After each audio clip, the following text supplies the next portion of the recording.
Hello and welcome to Build Series Sydney. I'm your host, Danny Clayton, and joining me is the creative duo behind Mr. In Between. But before we introduce them, let's take a quick sneak preview of Season 2. Who's that? Who is it? Get out of your room. Can I help you? We just spoke to a woman, says you threatened her. Your daughter Taylor has been bullying my daughter. Do you think you scam me coming around here?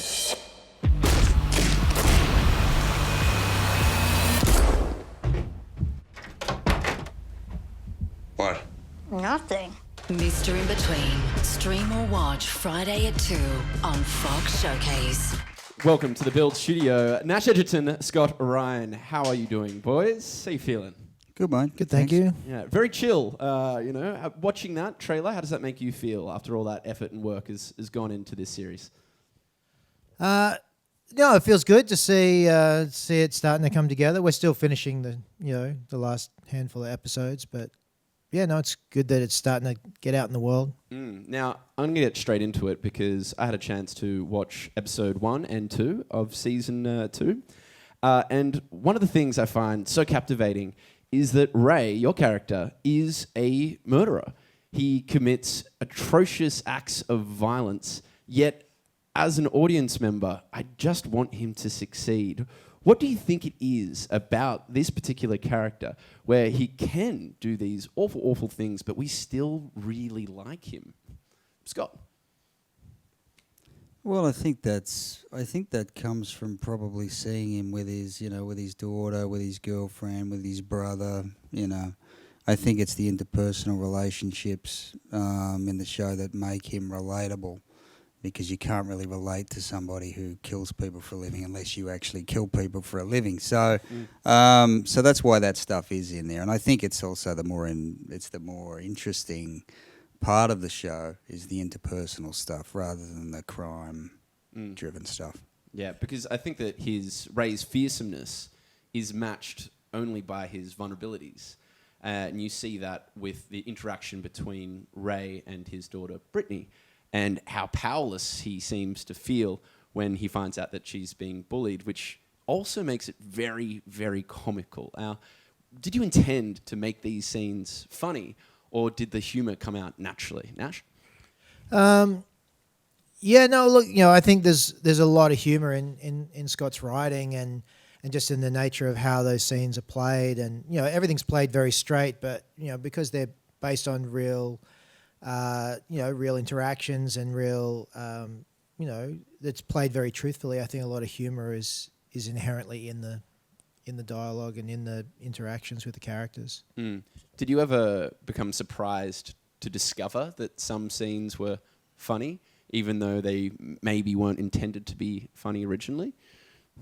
Yeah, I think sometimes we find that, until we see it with an audience, you realise, how funny certain, people find certain things in the show. And also I think when you're making something, you forget how funny something is. It's funny the first time you do it or you first read it, and then by the time you've shot it and edited it and you see it so many times, until you see it with an audience, you're reminded of what was funny about it in the beginning. Yeah. Now, Scott, I wanted to ask you about just hitmen in general, because I know that you've done a fair bit of research reading up on hitmen.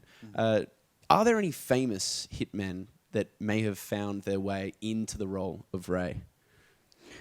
Yeah, I think there's a bit of Chopper in there. I think there's also a guy, Dave the Jew, was a character in one of his books who may or may not have existed. But I think originally that was a lot of the inspiration for the character, was this character from Chopper Reed's books. I think, the first couple of books he wrote, I think he was a character.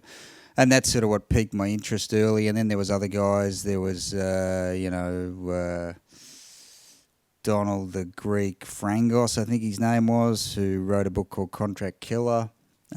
Killer Joey was another guy who operated in New York mostly back in the 60s and 70s, I think. So basically I just read a lot of autobiographical accounts of these guys. I found it really interesting, like the Iceman, Richard Kuklinski.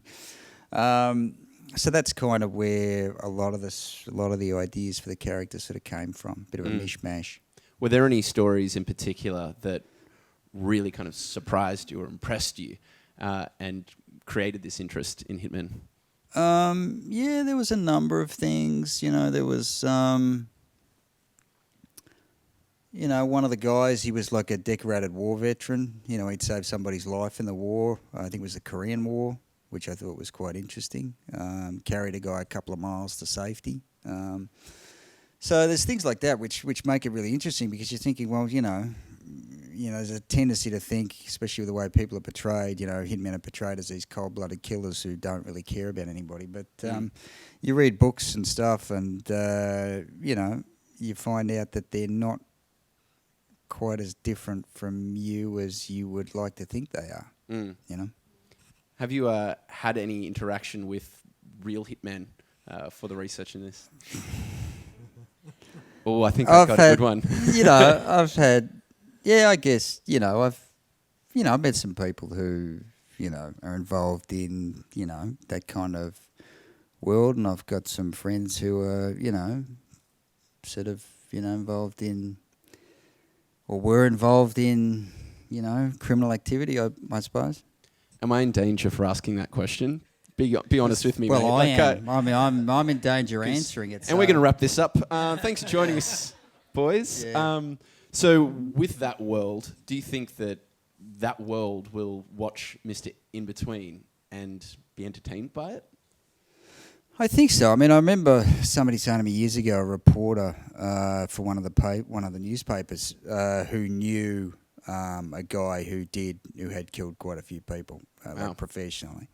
And he was very, positive in his reviews of at that time it was The Magician. And he'd seen The Magician, and he said, this guy's obviously done his research. He's been talking to the right people, because, and that was one of the things I had in mind when I made it. I didn't want guys who kill people for a living sitting around going, this is a load of garbage. It's not, there's no way you'd do that. Yeah. So that was not because I was worried they were going to come after me, but still a bit of a relief, I mean, and you meet these people. I mean, I met Chopper Reed years ago, and he loved the film, the original film that the show's based on. He was a big fan of it. So, which was great for me, considering that he was, his writing was an inspiration for the film in the first place and the show. So let's go back to that film, back to 2004, when you first saw The Magician and you decided that there was something about it. What was it that made it stand out for you? I think it was just an authenticity to it, and I just liked the dialogue, the characters, just everything about it just rang true to the world that Scott had created, and I think I just found that appealing. I liked the danger of it and the humour of it, and how well balanced they were together. And when we take that film and we look at the hit series, Mr. In Between, how important was the time between The Magician and now Mr. In Between? Did you think that with that time it's had a chance for the dialogue, the characters, or just the scripts in general to grow? I think the time, look, I think things just happen when they're meant to happen. At the time when we first tried to get the show up, we wanted to make a half-hour drama, and there just wasn't any, and people weren't really understanding why we wanted it to be in that format. There just weren't as many avenues for television as there are now, and I think it just happened at the time it was meant to. It was frustrating over the years trying to get it made, and it not happening, but now that it has, there's so many things about it that have worked out in our favour, like Chica, who plays Brittany in the show, she wasn't even born when we first were trying to get the show up, and by the time we did, she was the right age to play Brittany, and I think she's one of the special things about the show. In fact, one of my favourite interactions between characters is between Ray and Brittany, because it really does show that Ray is just a dad. And I think it's really sweet. What is it like to direct your daughter in a show with dad number two? Well, look, to start with, it was quite terrifying. Just, I was the most scared I've been directing anyone, just because there were a number of layers to it. I wanted it to be a good experience for her. I obviously wanted her to be good in the show. I didn't want people thinking I'd cast her just because she was my kid. But once I kind of got over that and we started doing it, and I realized how great she was at it and how good the scenes were between them, it became quite a joy to do it. You know, like one, being very proud of her and how she approached it and how hard she worked at it, and just how naturally gifted she was at it. And it just, you know, because she comes in with no preconceived notion of how you're supposed to act, I think she just has a great natural ability and doesn't have any sort of techniques, you know, and Scott, being an untrained actor, is the same, which is why I think the scenes between them work so well. On that note, one thing about you, Scott, is that I find that when I'm watching you, it doesn't feel like you're acting. It feels like you're in a character and you're just letting the character do the work, which is a really great way to watch something transform a scene. When you are on set, it feels like you're a little bit of Scott. How much Scott is in Ray? 3%. 3%. Just 3%. And do you do anything to get into Ray? Is there anything that you do to drop into character? No, I just... He's just always there. Am I sitting on the couch with Ray right now? I'm actually... I don't know. Like, I don't know how it works. Like, it's funny because, you know, when, you know, Nash says action, I don't know. I mean, you see me before you call action, and then you see me after you call action. I don't know. What do you notice? Do you notice anything going on? Because to me, it just seems like I don't know. You know.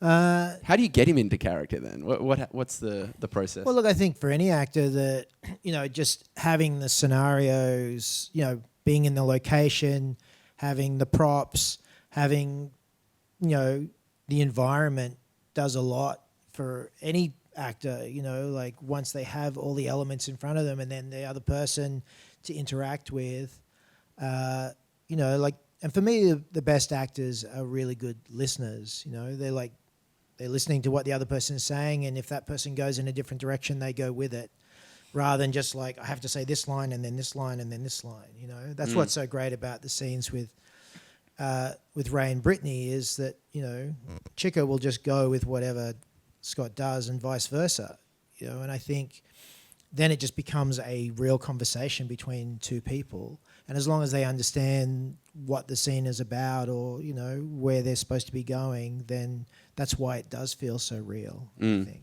And I definitely agree with the environment making it easier for an actor to get into that role. But when we consider that first film was, you know, made with a few PD 150, you know, tape cameras, and then when we step up to Mr. In-Between season 1, you've got this huge set with your cameras, your lights, you've got a big team. I mean, what was that like, that big step? It's particularly for someone that hadn't done any acting. Can you remember that first day on set, Scott, when you looked into the lens the first time? Well, yeah, I got to set and I thought, what are all these trucks doing here? Because I'd never actually acted professionally. So I'm like, what are all these trucks doing here? What are all these people doing here?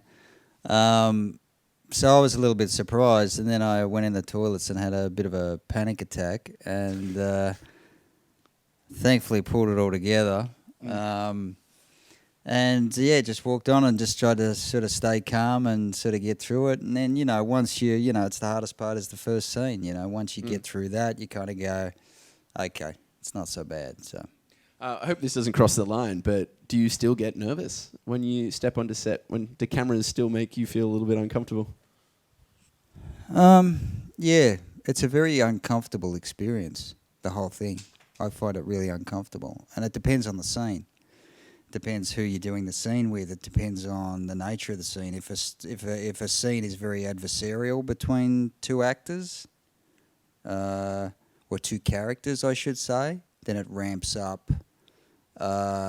You know, like if I'm doing a scene, for example, where I'm sitting around with Brittany's character, it's enjoyable to some degree. I mean, you're still a bit nervous. I mean,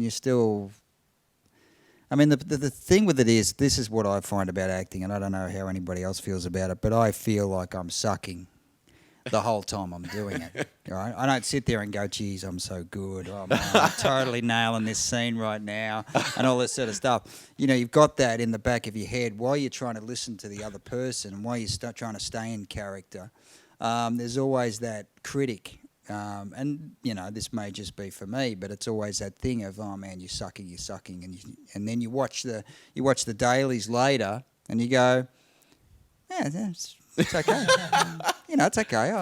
I'm not sucking. So that's something that you wrestle with as an actor, and it's what makes it so difficult. You know, it looks kind of easy, and the thing is to try to make it look like it is easy. Like it's just, you know, it's like what we're doing now. But it's actually a very difficult job, which I think, you know, you'll probably attest to with, you know, your experience working on the show this year as an actor, you know? Yeah, look, I feel like anytime you go in front of camera, it's like, you know, it's nerve-wracking.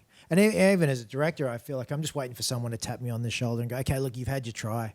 You know, we've got a professional in now. Like, you know, I think anytime you're putting yourself out there and making something that you care about, there's the fear, you know, which is what is one of the things I think makes things good, is that if you walked in and just like, I know how I'm doing this, then I don't think you'd try as hard. And I think the fear makes you actually want it to be good so that people don't tell you it sucks. Yeah. But this aside, it can be really fun being on set and doing scenes. Have there been any experiences which you look back on that you think that were the most enjoyable days while shooting the show? Yeah, look, I think it's, you know, at the same time where it, you know, it feels nerve-wracking, you know, like the scene we did together, you know, it's terrifying while you're doing it, but then when it's done, you know, it's a mixed feeling of you're having fun doing it and being terrified at the same time, you know. So, you know, and obviously there are days where we do scenes that are really just fun and seemingly easy to do, and there's other days that are really difficult, and both have a level of satisfaction to them at the end. Like you do, you know, we did some, you know, this sort of big fight scene out in this national park, and, you know, they were really hard days, but it's quite satisfying at the end when, you know, every now and then we get a shot that was particularly like looked great or exciting, and then that's fun. You're like looking back at, oh yeah, that looks really great. Doesn't mean it's not exhausting or, you know, painful or whatever.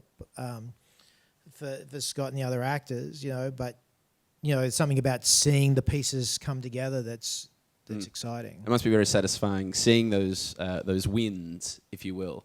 But what about comical outtakes? Were there a few on this show? Have things gone a little bit awry while trying to get the job done? I can't think of... I mean, there were, I'm sure, but I can't really think of any. Yeah, I don't know if they went awry, but there's definitely, you know, like especially when you do scenes with Justin, you end up, you know, you have a pretty good laugh, like afterwards, or, you know, if it goes in a certain direction, you know, you can't help but laugh at the things that are happening or being said. Now, obviously, this seems to be a project that you're both very, very passionate about. At any stage, were you considering letting it go, considering it's taken so long to make sure it hits the screens? Yeah, well, I pretty much had, really. You know, I'd given up completely. I was sick of it. So I was driving cabs in a small town and country town, and I was doing that, and I was, you know, I was okay with that, really, I guess. And Nash rang me up and said, you know, we've got some money. Do you want to make the show? That would have been a pretty awesome phone call. Well, actually, I mean, I thought to myself, because here's the thing, like I'd never acted professionally before, you know what I mean? Yeah. And acting to a great degree scares the crap out of me, and it's not something I really particularly enjoy doing a hell of a lot. So the thought of that was like, oh my God, you know, am I actually going to do this? You know, so I was I was pretty nervous right up until the first day of the shoot.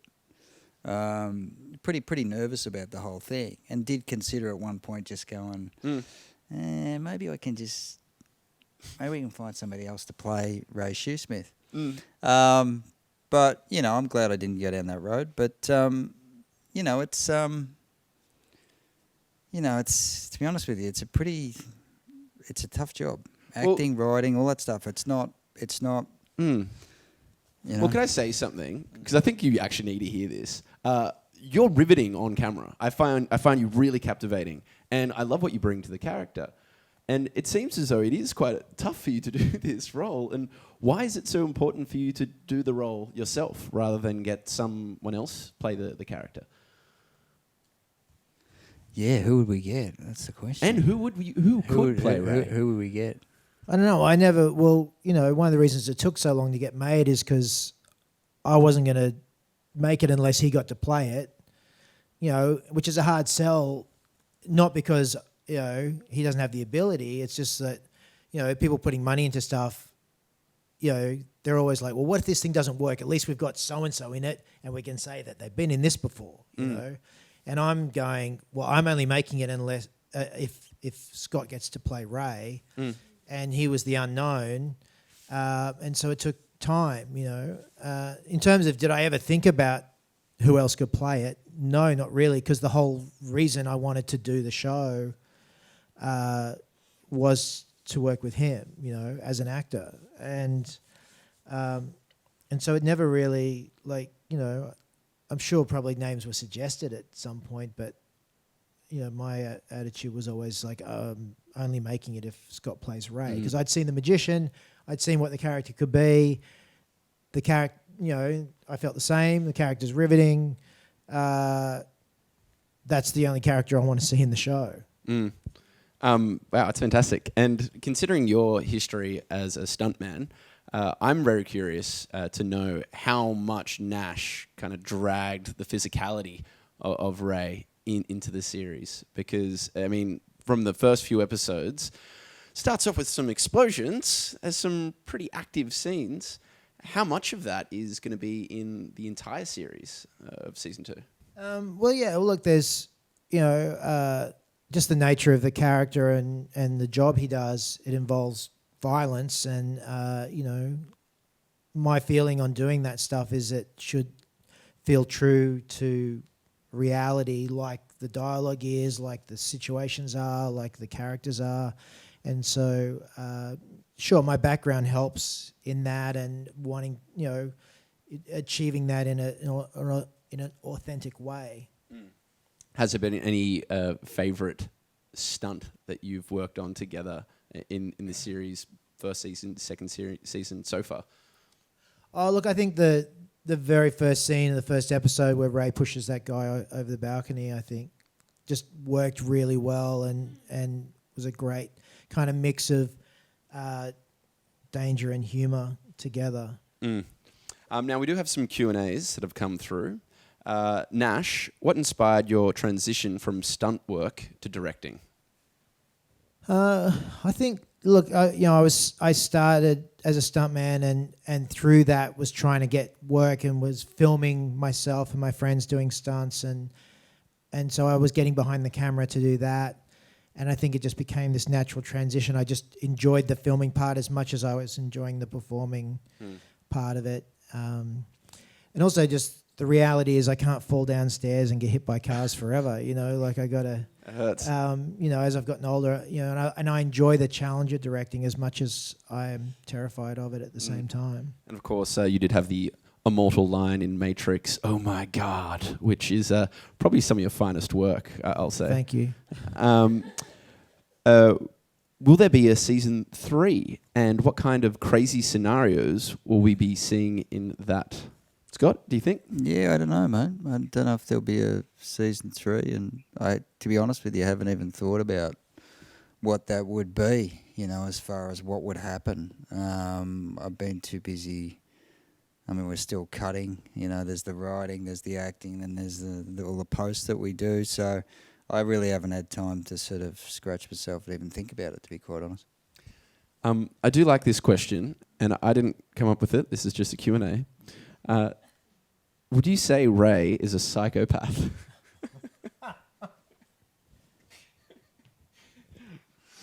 Your thoughts? I don't think he's a psychopath at all. I don't think. Generally, I mean, I guess a lot of people don't really know what a psychopath is. A person who basically has no empathy at all. Ray definitely has empathy, and you can see that, with his daughter. She's getting bullied and all that kind of stuff. He definitely is a pretty empathetic kind of dude, but he's able to switch that off. He's got his home life and he's got his work life. So yeah, I would definitely not consider him to be a psychopath. I don't think the show would be watchable or as watchable or as relatable if he was.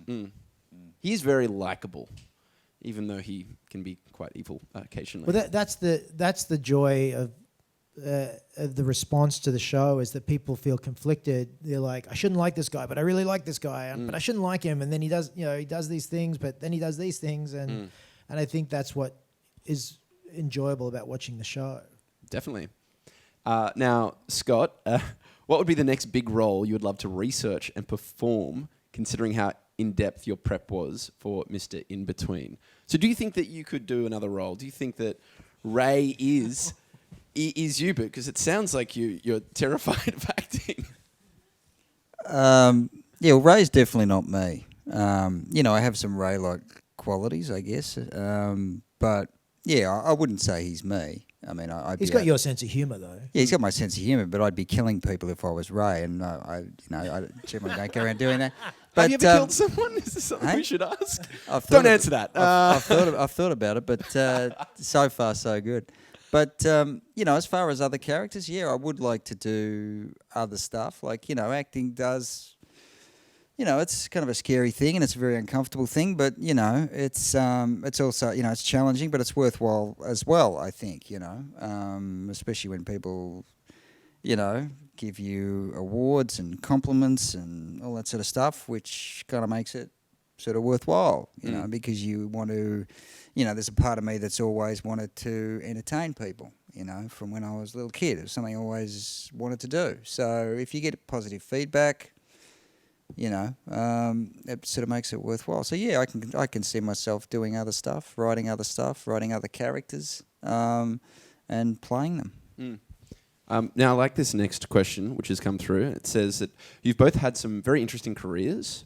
What are some of the biggest lessons that you've learned, in particular for the younger generation who are going to go into the entertainment industry?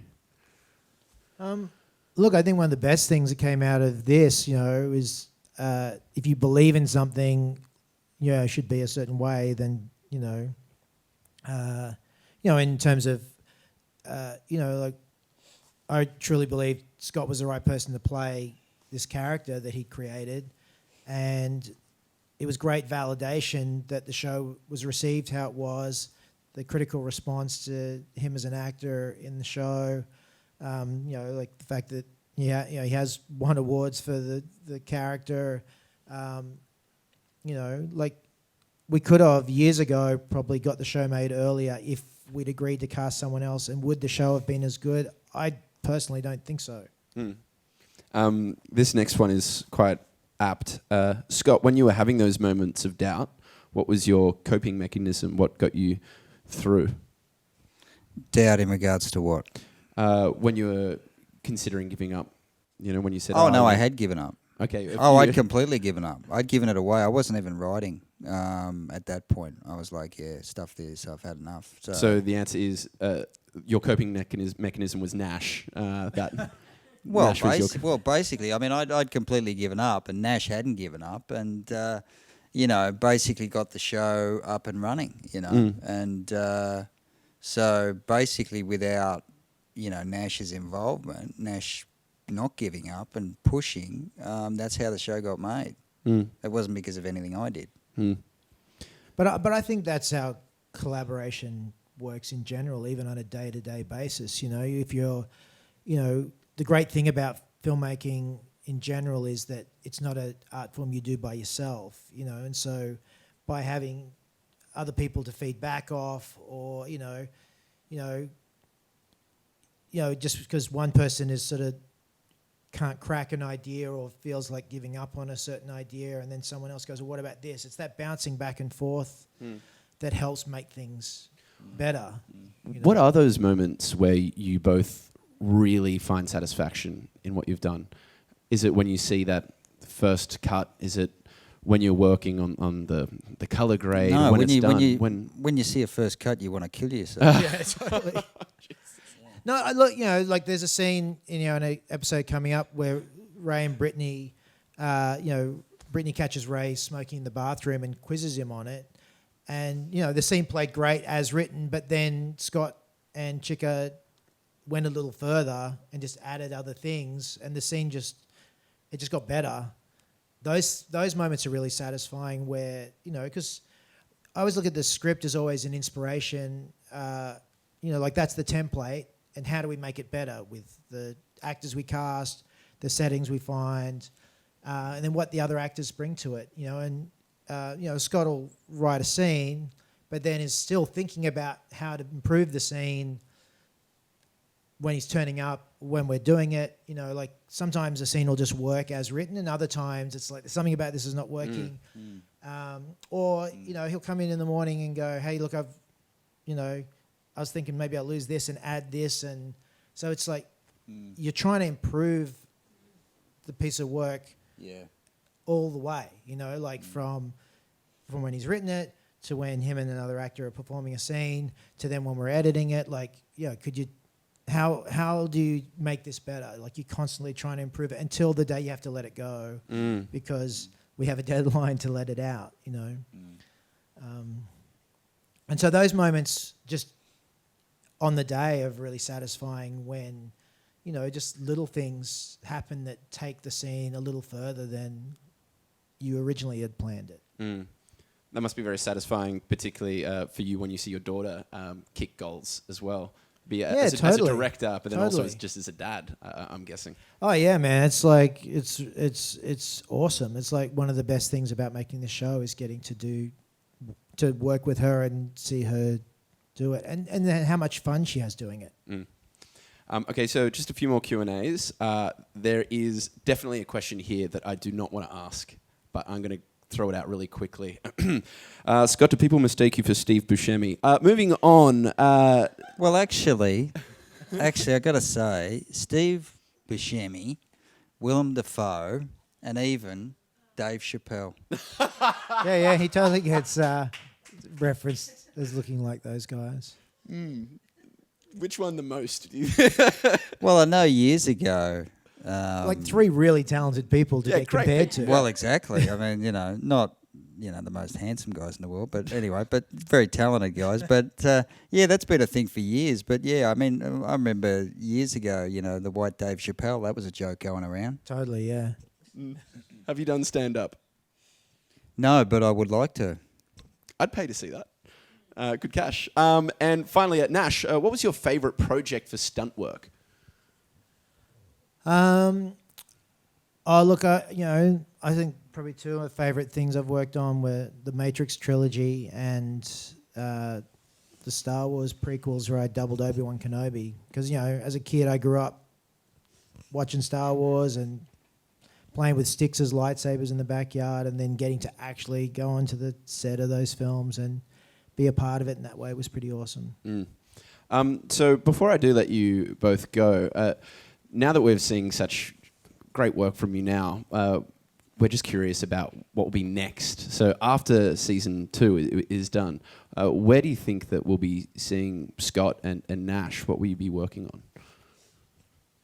I'll be working on catching up on some sleep to start with once we finish. But I don't know. I've got, developing some other things, but right now all my energy is going into finishing this and making the season as good as it can be. Can you tell us anything about the JFK project that I've been hearing whispers about? That's me. That's okay. Sorry. I was planning to do a documentary on the JFK assassination. I've been working on that for quite a few years, actually. But I'm not sure that that's what I'll do next. Yep. I might get back into features and do a feature or something, because TV takes up so much time. So, but yeah, I don't know. Like Nash, I just need a good sleep. Yeah. And finally, what is the number one thing you want people to take from Mr. In Between season 2? What's the lesson? What's the thing that you want them to remember? Look, for me, I think I just want people to be entertained by the show and learn a bit more about, this complex character that is Ray. I think one of the great things about the show is that you're learning about someone who is who may be doing a job that society deems as not acceptable, but that doesn't mean he's not a good person in other aspects of his life.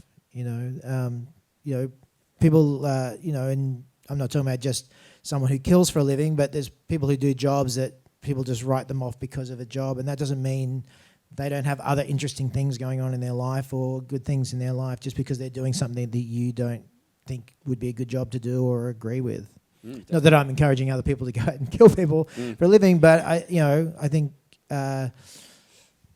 it's easy to judge someone just from what you see or what you heard, and there's so many other layers to everybody. Brilliant. Well, boys, thank you so much for dropping in to Build. Thank A you. round of applause for Nash, you for having Edgerton, and Scott Ryan. You are watching Build Series Sydney.